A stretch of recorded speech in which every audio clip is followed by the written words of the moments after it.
if, let's say, for instance, they chose not to, they chose to start the show and just go back to business as usual, then people would have said, well, you're not speaking about Tracy. You're not paying homage to Tracy. You don't care about Tracy. You don't love her enough. And then when they decide to do it, and they didn't really decide to do it, it was the only decision to be made. I'll get into that. But when they decide to do it, it's, oh, you're trying to capitalize on your sister. But people that say that, and Jen, just start getting people off of this immediately. It's, I mean, don't even give them a chance. Just go. Blocked for good. But people forget. It's like they forget they're the genre of television that they're watching, and it's reality television. This is the reality. They're down a sister, and there are real feelings. And I'm glad that the rawest of feelings weren't depicted in front of a camera, because it I don't hurt. think they see you in frame. That's okay. That's okay. They see me on YouTube. They need to see you. I'm glad that enough time had passed so that, we went for over a year where my wife would say Tracy and just start crying. She couldn't get through a full conversation. So That's true. the time was needed. And for them not to address the elephant in the room would be remiss. And like I said, they talk about it every day. So what you're seeing are glimpses of what they actually talk about. So for you to say that they're doing it to get likes or for income or whatever, that's silly, because if you're ever lucky enough to see and to sign one of these contracts for a show like this, you'll understand that they have access to a good part of your life. And if you sign the contract, that means everything. So I think that my wife's family is doing as good a job as they're capable of at the time. And if you don't like it, just turn it off. But for those of you out there who see a similarity in your family, which is almost everyone, because everyone's lost someone, they're doing it for you. And I do want to interject for just a moment. There has been a lot of people who's come in my DMs that come on to our live podcasts or broadcasts, and they have lost loved ones, mother, father, sister, brother. You should see. There's people each of them. Yeah. To each of them, I am so sorry for your loss, because I know what it feels like. So to each and every one of you, I cannot address you all individually, but I'm sorry for your loss. I understand your grief. I understand that it's not always easy to move forward as you try to move on. It's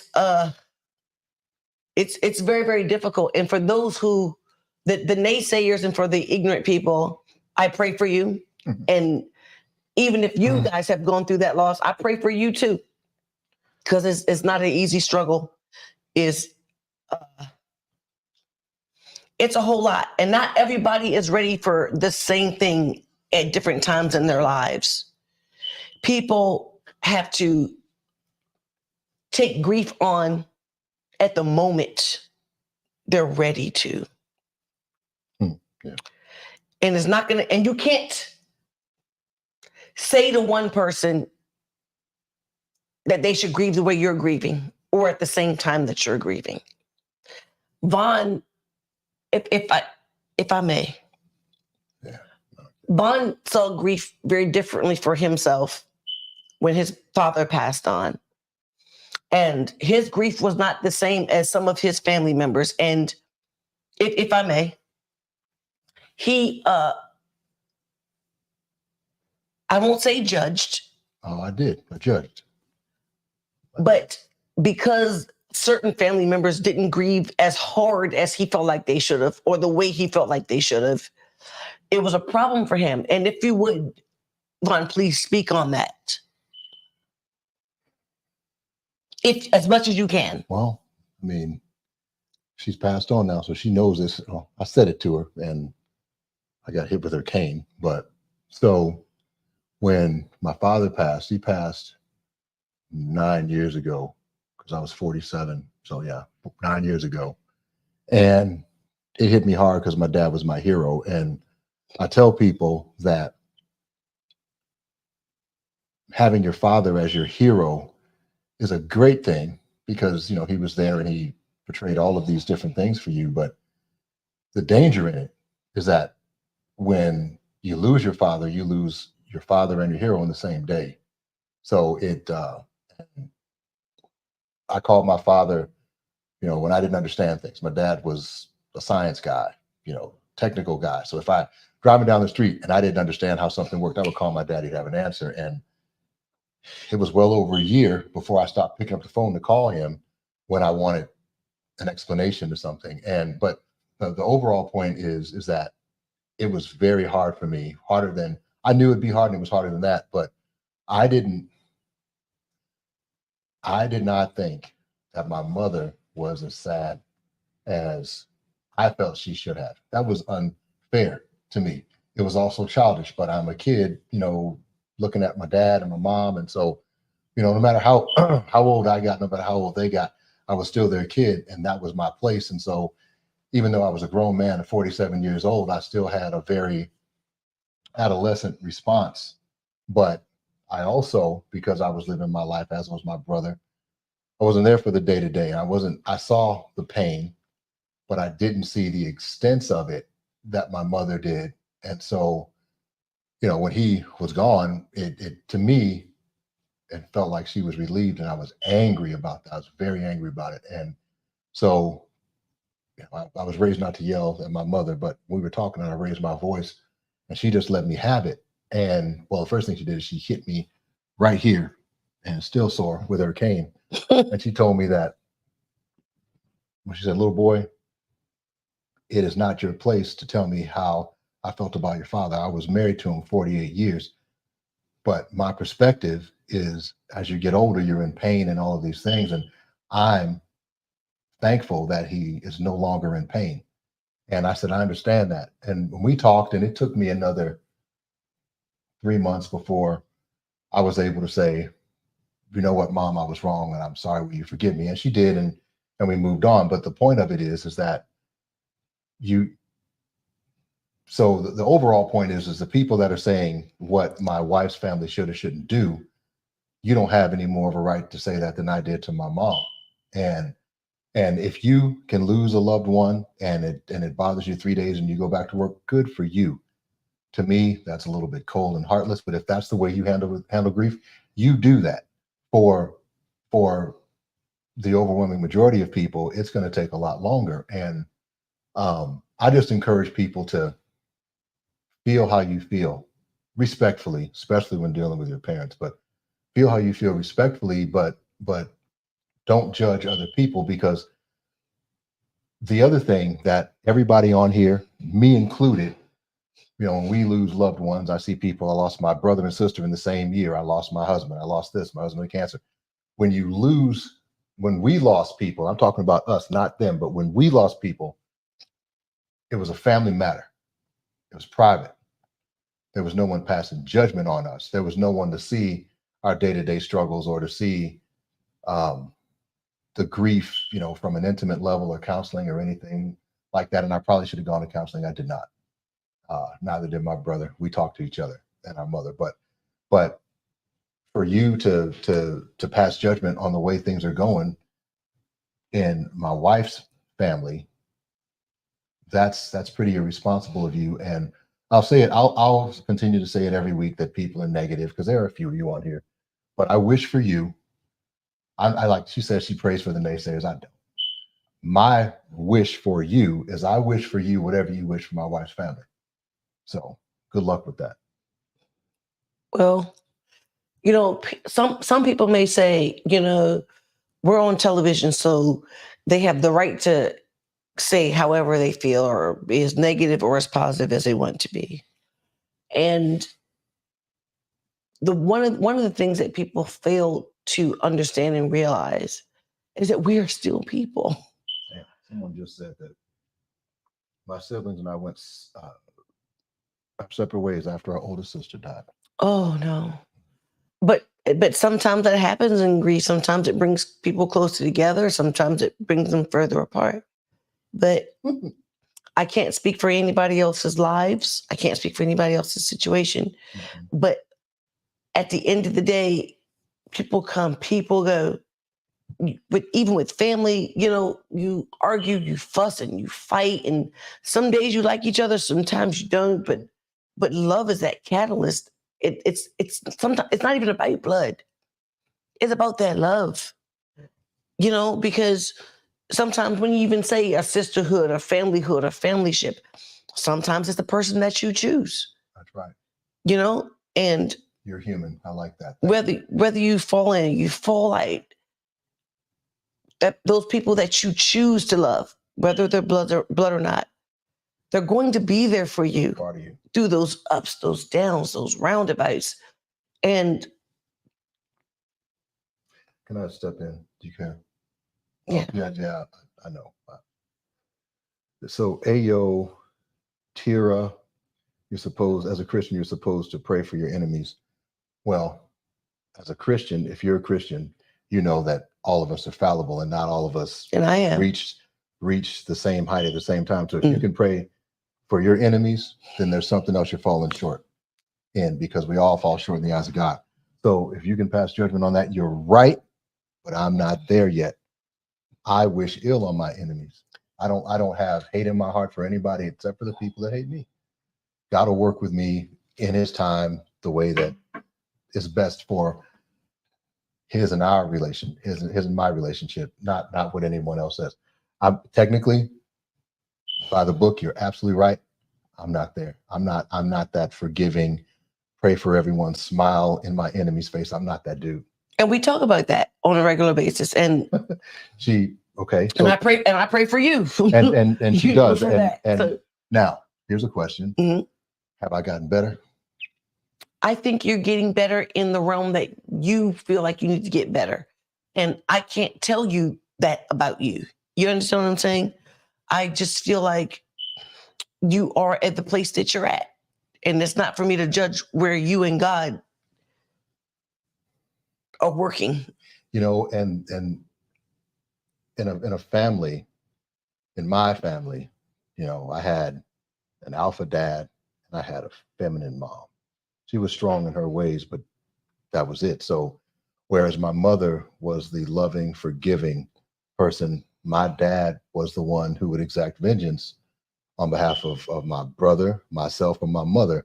And that's the way he was raised. That's the way he raised my brother and I to be. So whereas and again, I got a wife in the same vein as my mother, which is so hard to do in today's day and age. And I feel for any man married to a woman who doesn't have a strong belief in not Christianity, in whatever you believe in, that genuinely prays for the best in others. Because if I had someone who egged on that evil back here, it would be a bad thing. But my wife speaks to,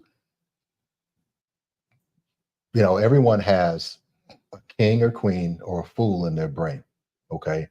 And if see, the thing is unlike a lot of people, I trust my wife. If my wife told me to run outside and turn a car wheel, I'd probably do it because she had a good reason. I don't question what my wife says to me because I know that she has my best intentions at heart. So when she says you're doing this wrong, this is not going to lead to success. It's not going to lead to a closer relationship with God. It's gonna tarnish our relationship if you don't let things go. I take that to heart and I try to adjust, but I'm not perfect. I'm just I'll be a work in progress until the day I meet God. And then he'll tell me, either he'll say, come in, job well done, or he'll say, you didn't make it.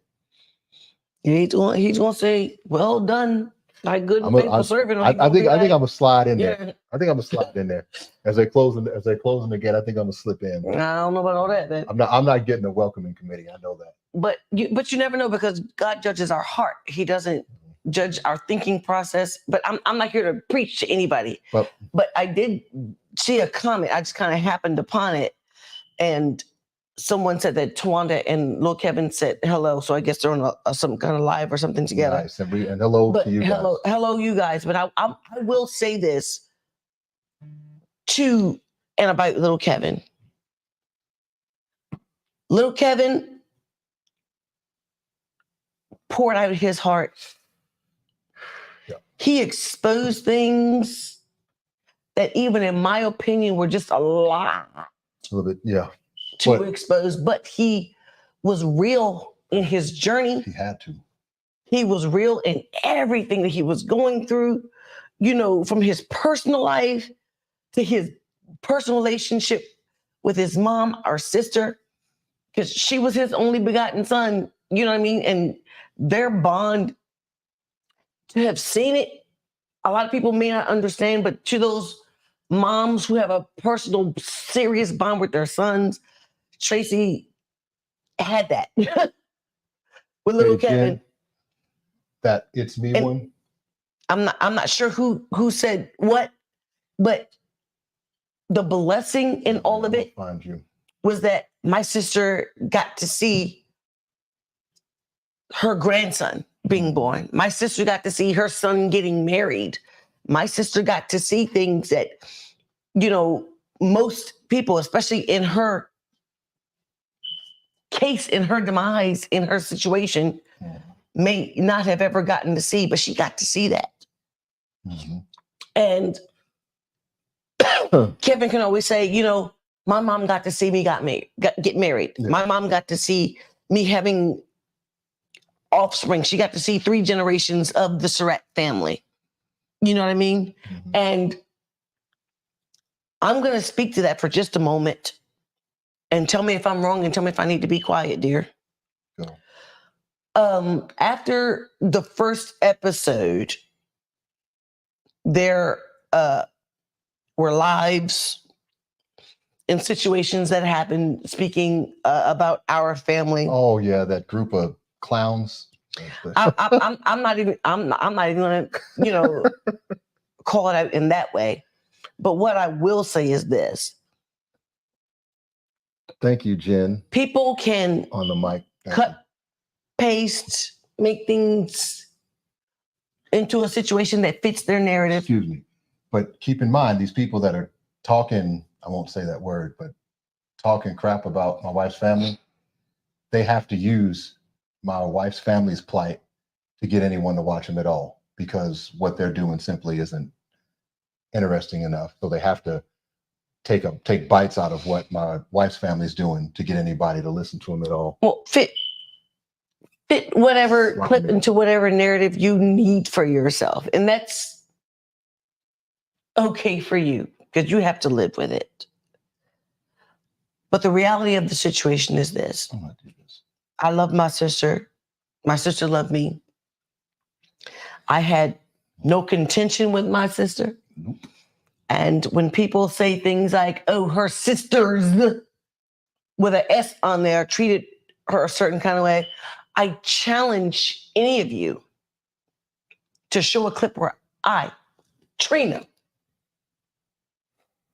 treated my sister unkindly. I challenge you to send it to me. Did I do something wrong, Mike, on YouTube? Because I see my shoulder, this one. And that's just it.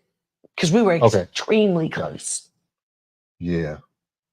Extremely. Anybody who says that there wasn't love for Tracy is pushing a narrative that maybe they saw one person say and they saw that person got attention, so they're doing the same. But if you look at the overall interaction, there's no way that you're coming to that conclusion unless you simply want to. It's just foolishness, fodder for clowns. So, but I do tell you guys this: nobody's going to get to me the way they did last week. I don't give you permission. Oh, that person's going to get that back. I don't give you the permission to make me feel out of sorts anymore, because I already know the relationship I had with my sister. I was there with her last breath. Literally. And that, okay, let's dive into that a little bit, can we? No. Not that, the subject of it. Not that.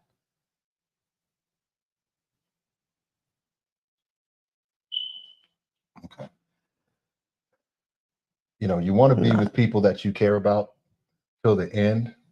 And I'm speaking from my perspective. I watched my father take his last breath, and I wish I hadn't. And I purposely didn't watch my mother go through that process because I wouldn't have been able to handle it. So my point is if that's something that you think you want to do, and you'll never know. It's like having a kid. You never know if you're really ready to be a parent until you have a kid. You won't really know if you're ready to witness that instance until it's upon you. But it's a life-changing event. You can't unsee it. It sticks with you. And it used to be when I thought of my dad, for the first 6 months after he passed, that's all I saw. Well, I shouldn't say that. That's what I saw first. But as things went on, it faded. It's still there, but like I said last week, when I think about my parents now, I smile first. I may cry later, but I smile more than I cry. So just be aware that, what sounds good in your brain in theory or whatever in practice, it might be a different thing. So just be careful with the decisions you make. Be careful when you comment irresponsibly. I don't think you can say that to them because they're doing it. When I understand that. They want it. But you just don't know how your comment, I'm not even talking about me. Mm-hmm. I've been dealing with this for over 12 years. But what about that person who is really going through something? What about another person who is going through grief and who's already afraid to talk about how they feel?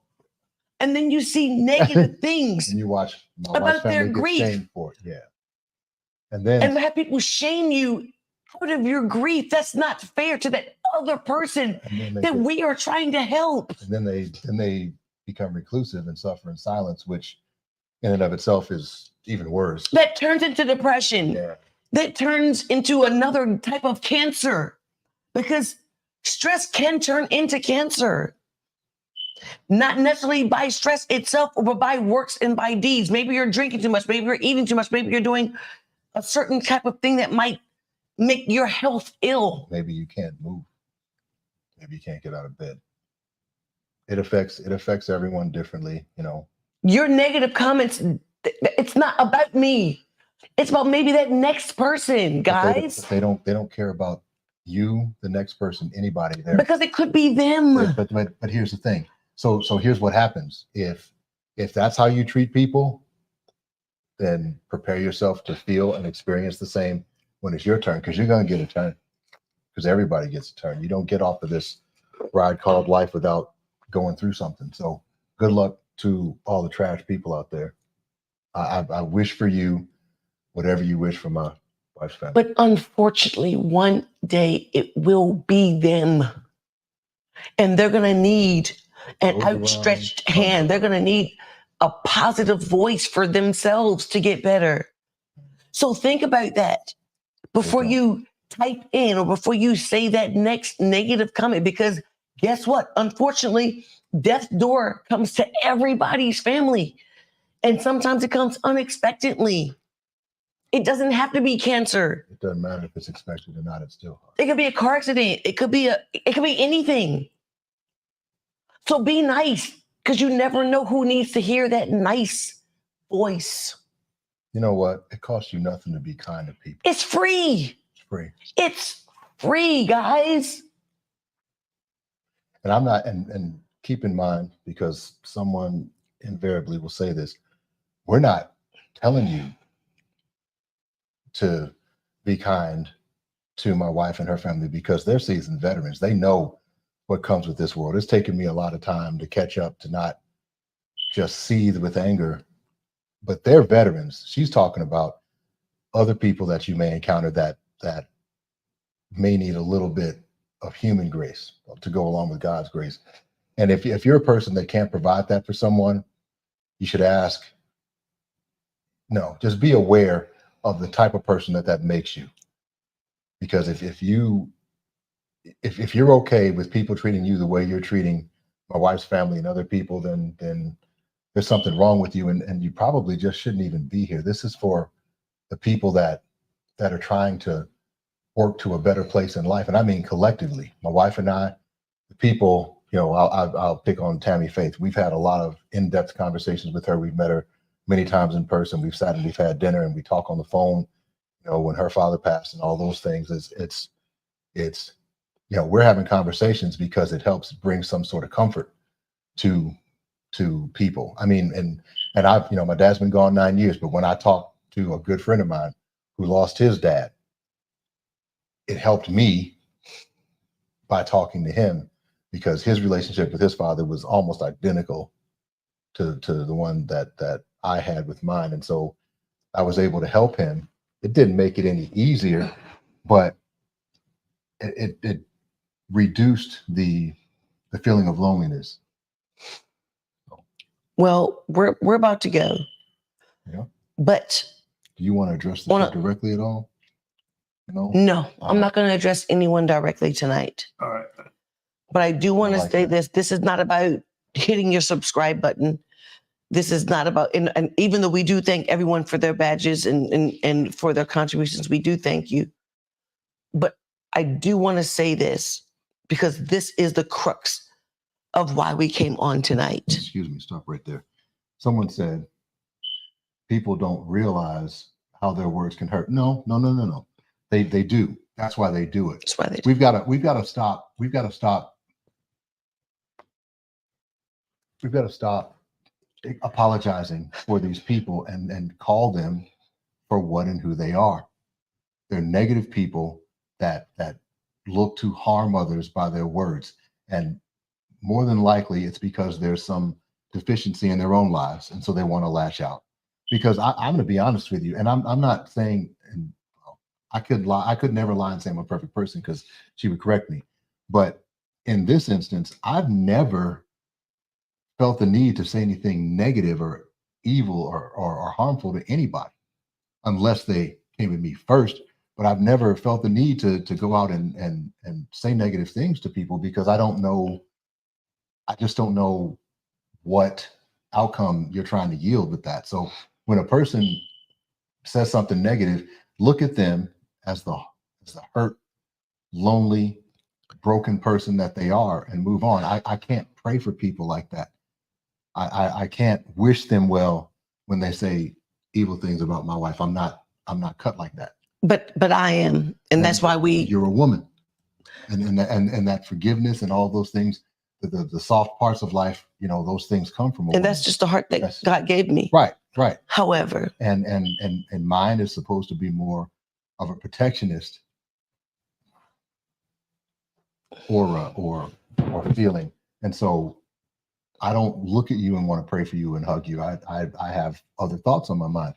And that's why we balance each other out, because she takes too much and sometimes I don't take enough. Sometimes I'm ready to just go at people, and sometimes she'll just absorb. And then I have to stop her, but she's got to, you know, pull the reins on me too. So it's a give and take. And that's something, it's a marriage, a relationship, however you want to call it, whatever you want to call it. It's just so much more than, oh, she looks good. That's a given. You know, she's smart. For me, that's a given. I would never date a woman that wasn't highly intelligent. But there are these intrinsic character things that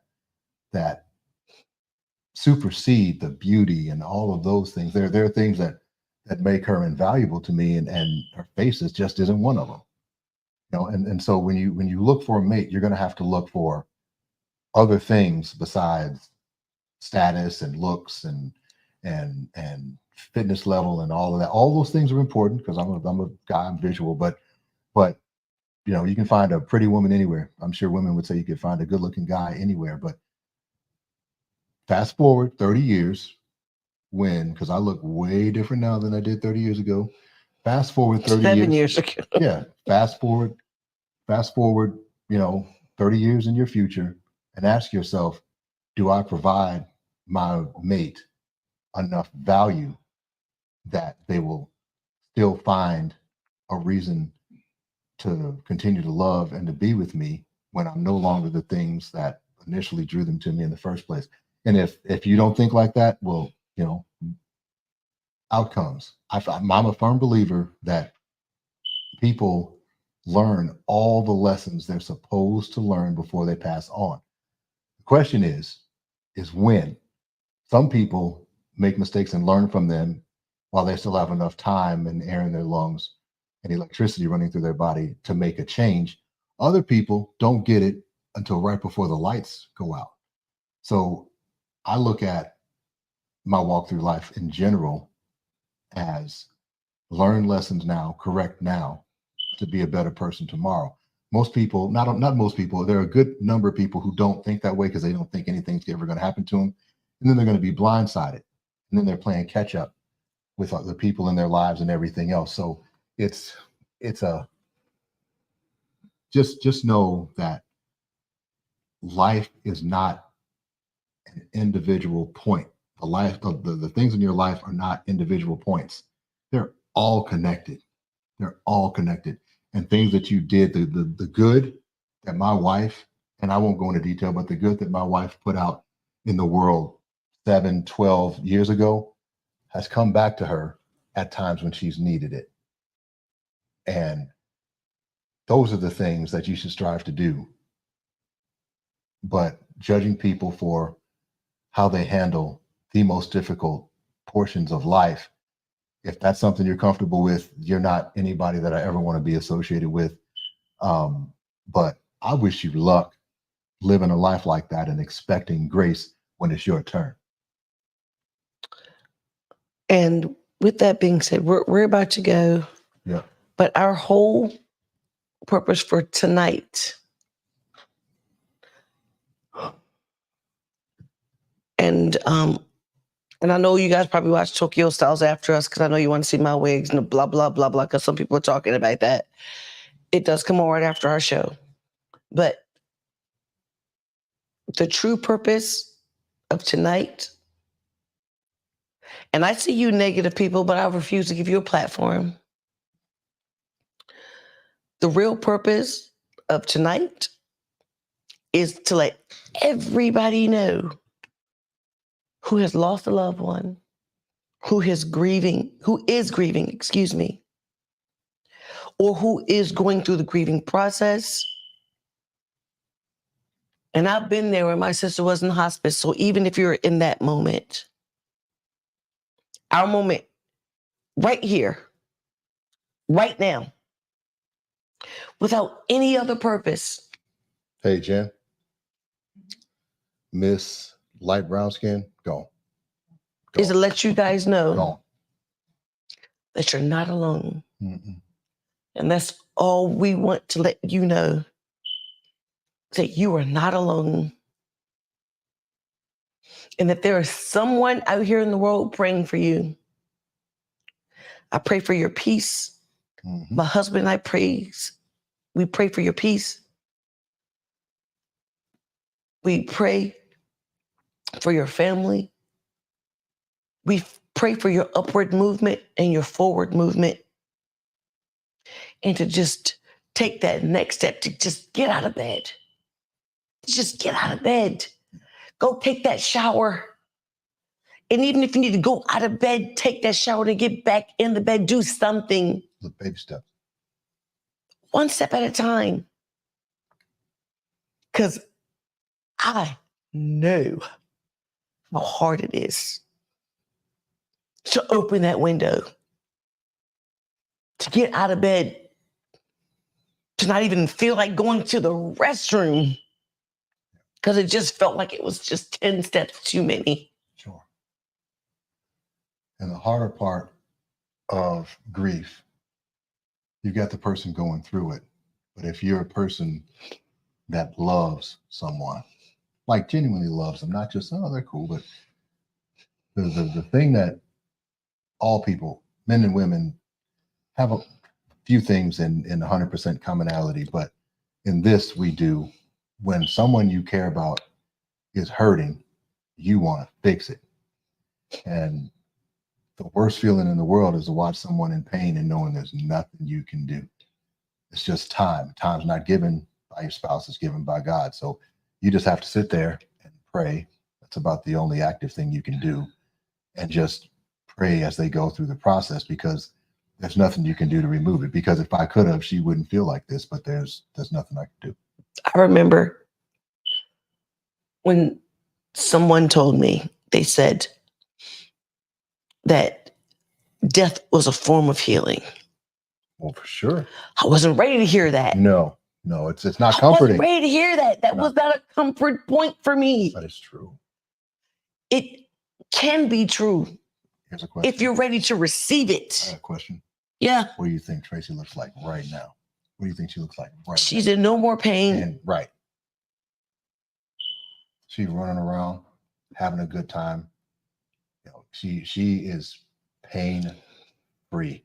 She ran her race, finished it, and then she got to go on to glory. So the people that pass on, they get the better end of the deal. The ones of us that are left are the ones that have to fight through. But if you're a believer, which I am, and even if you're not a believer, just the science portion of and then science and religion to me are like this. You can't have one without the other to me. But the Bible says that you have eternal life. Science says that we're a bunch of bones and matter.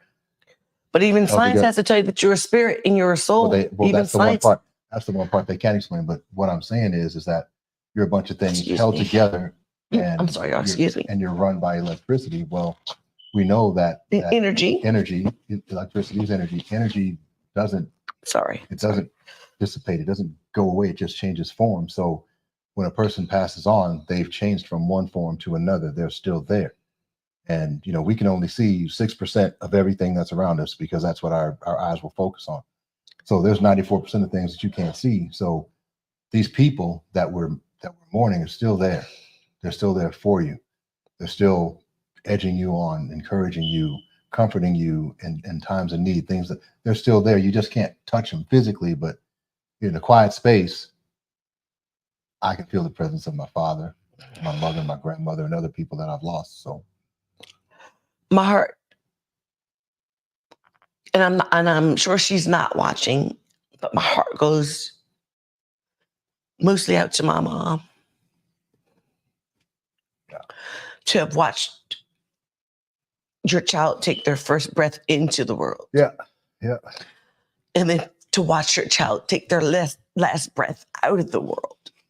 I worry about her. And maybe this is not the forum for me to not. It's not the forum for me to talk about it. But just know, everybody out there, that you are not by yourself. You are not alone. There are people going through the same things. Just reach out to somebody. Talk to somebody, please.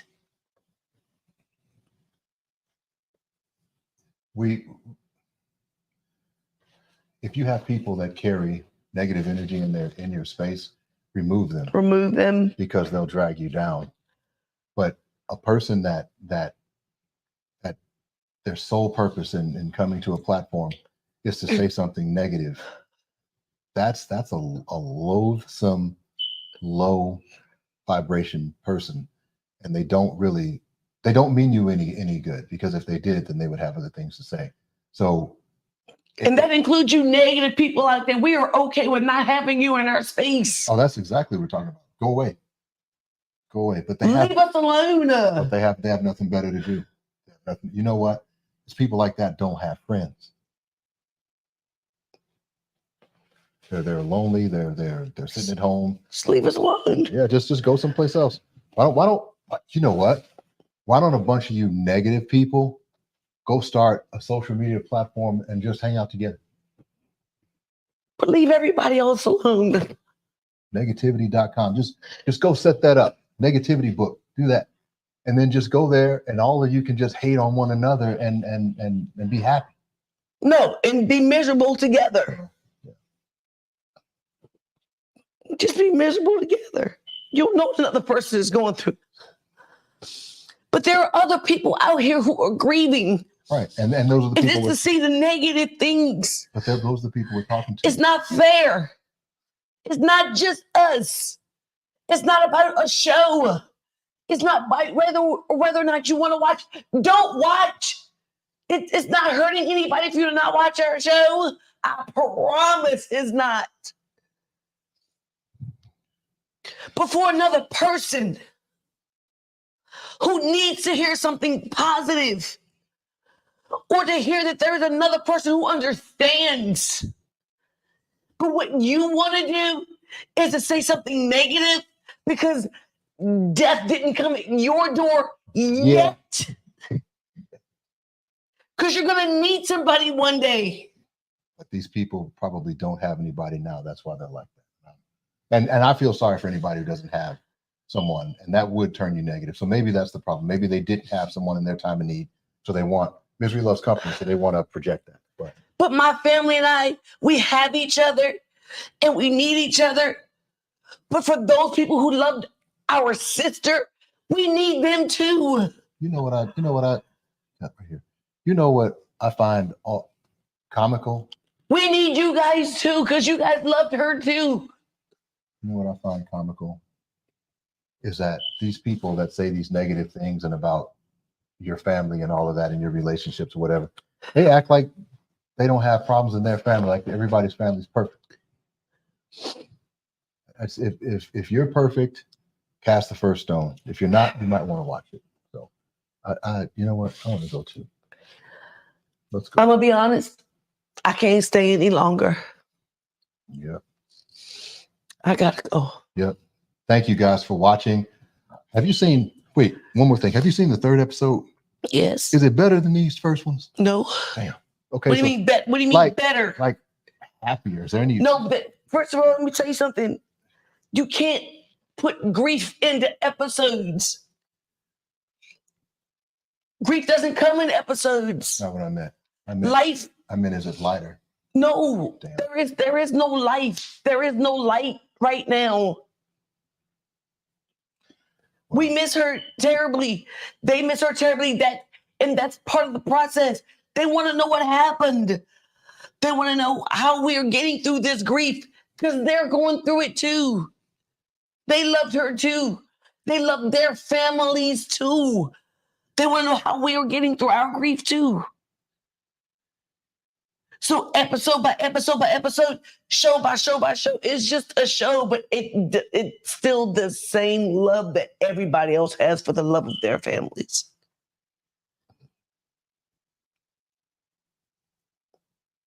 And that's it, and that's all. I promise you, there are smiles this season. Just haven't gotten there yet. My eyelashes are falling off. Take them off. You don't need them anymore. Hey, little Kevin, big little boy. Kevin, what's up, brother? Matter of fact, I'm gonna call you when we get done. Yeah, we have to talk, sir. Calling you, brother. All right, you want to end this? I would like to say thank you guys for being here. Thank you guys for being here through the love, through the tears, through the episodes, through the non-episodes, for watching, for not watching. Shoot. Yeah. It's just the truth. But I just want to tell everybody who is grieving, you are not alone. And however you choose to grieve, it is okay.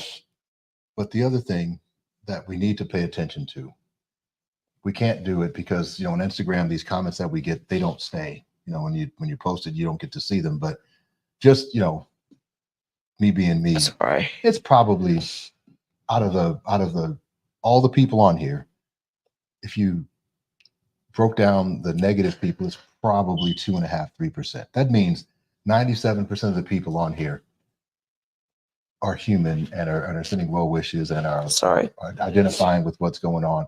So thank you to the good and kind people out there. And I pray that when something like this occurs in your life and your family, that there are people around you that care and that pray for your healing in the right way and don't bring negativity to your doorstep.